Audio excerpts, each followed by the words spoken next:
লোকের কথা ভাববেন না। মানুষ কি বলবে, সমাজ কি বলবে তা ভাববেন না। আপনার কেউ ভালো চায় না।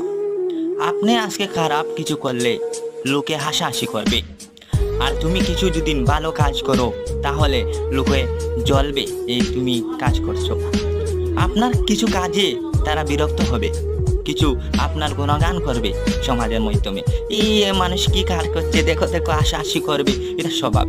ভালো কাজে কেউ ভালো পায় না, কারণ তুমি যেটা কাজ করছো সেটা করতে পারবে না, সে কখনোই করতে পারবে না, তা তো হাসাহাসি করছে। তুমি তোমার কাজকে স্যালুট দেও, তোমার কাজে এগিয়ে যাও। কাজ মানুষ কি বলবে, লোকে কি বলবে সে আপনি কান দেন না, সেটাই বাদ দেন। মানুষের কথা ভাবাও বাদ দেন। মানুষ তোমার ভালো চায় না। মানুষের কথা ভাবলে তুমি বাঁচতে পারবেন না। নতুন করে আপনার জীবনে এগিয়ে যাওয়ার